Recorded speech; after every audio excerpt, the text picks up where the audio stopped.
So many people want one thing with their conscious mind. I want a new job, I want a new career, I want a new life. And yet their subconscious mind has been programmed. Now think about a program. When you create a program, it's automatic. When you create a program, it runs. So the person is, with their 5% of their conscious mind, is having this desire for something, and yet their subconscious mind is doing something else. As an example, I used to take my oldest son golfing with me, and he used to say to me when we were on the fairway, I'm really worried about hitting that tree. And I would say to him, what tree? Because if you're worried about hitting that tree, what is the imagery that your brain is creating? You're worried about not hitting it. You're doing that with your conscious mind, but your subconscious mind is creating the picture of you actually hitting the tree. That's why you're saying it. So the subconscious is 95%, so more than likely your body is going to do exactly what it's programmed to do. So what's the relevance of that? Well, people say I want wealth, but they're programmed into being unworthy and lacking, right? So then as they begin to do the meditative work, and they start opening their heart. I was just talking to someone yesterday. When you open the center, things are going to sift to the top. All the programs are going to come right up. And when they come up like that, you're going to see why it isn't manifesting in your life. Now, don't see it as like, why is this happening? Did I do something wrong? The subconscious is actually venting. There's a certain period of time in the early mornings where we vent our anxieties. We vent our fears. It's the way the subconscious goes, let's just have this dream and let's just get it over with. So the subconscious is saying, what if you hit the tree? What if you're actually going to hit the tree? You're going to hit the tree, because that's exactly the imagery you have when you're trying to create something. You're saying, I really want this because I'm really afraid of dying. I'm really afraid of failure. I'm really afraid of rejection, right? So the person is subconsciously and unconsciously creating the imagery that's actually being revealed to them.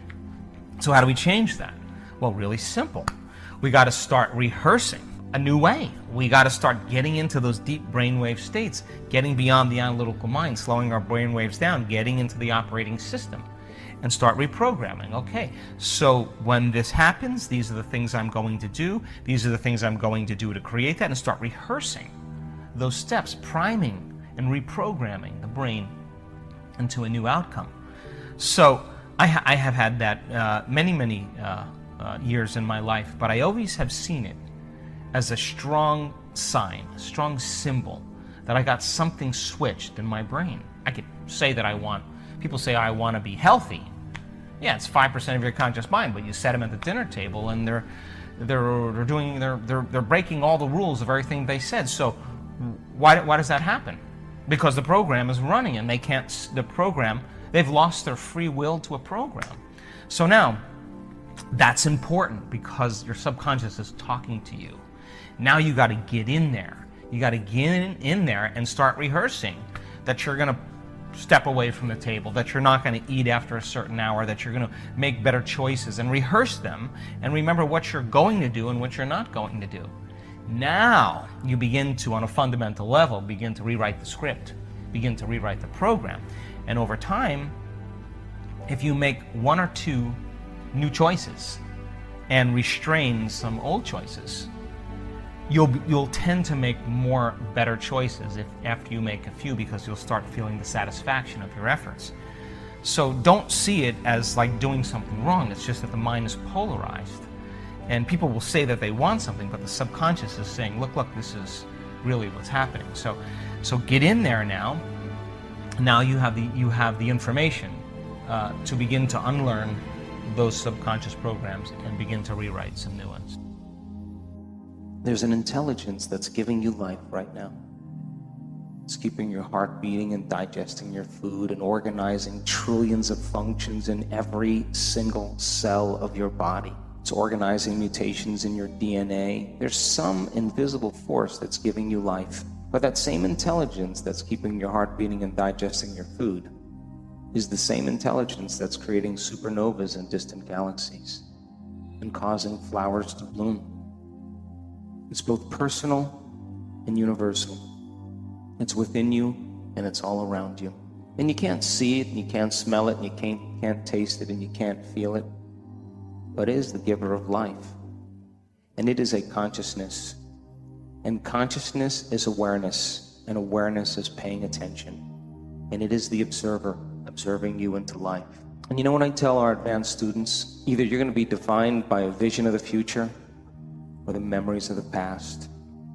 And Scientific American last year published an article that said, in memory, 50% of what you talk about in your past isn't even the truth. You make it up. Memory is creative. But I tell our advanced students, when you stop creating, it just means you're more in love with your past than you are with your future. That's all. But you know, that intelligence that's giving you life, the observer, you can develop a relationship with it. And when your will matches its will, and it has an amazing will, when your mind matches its mind, and it has an infinite mind, and when your love for life matches its love for life, it always answers the call. And what about the soul, huh? Soul's interest is the unknown, it's adventure. You know, we came from source, slowing down in density until we finally arrive in 3 dimensions. And all of a sudden, we decide to make our way back up. You wake up in the morning, you come back to your senses, you glance over at the person laying next to you, and you go, how did I get here? Then you sit there and you go like this. Wait, let me think about all my problems. Oh, now I'm starting to feel like myself. Then what does everybody do after that? Reach for your cell phone. You check your WhatsApp, you check your Twitter, you check your text, you do your Facebook, you tweet how tired you are. Then you check the news and you feel even worse. Then you check your email, then your other email, then your Pinterest and your Snapchat, and what else is there? I don't know, Instagram. And now you're ready because the personality is reaffirmed. And here we go. And all along, you're using your environment to remind you of who you are. Now, your personality is no longer creating your personal reality. It's your personal reality that's creating your personality, and you are victim to the circumstances in your life. And then you do the things that you can memorize and do so well, and then you stop at the grocery store, you buy your same food, you eat your same meals, you watch your same television shows, and then you get in bed, you open up the book, you read 1 paragraph.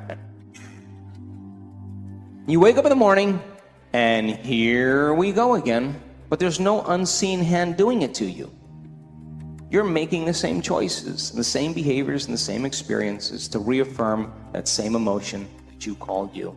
If you're not in the process of being defined by a vision of the future, you are left with the old circuitry and the emotions of the past, and you will be predictable in your life. Because when you are truly present, you can't run a program.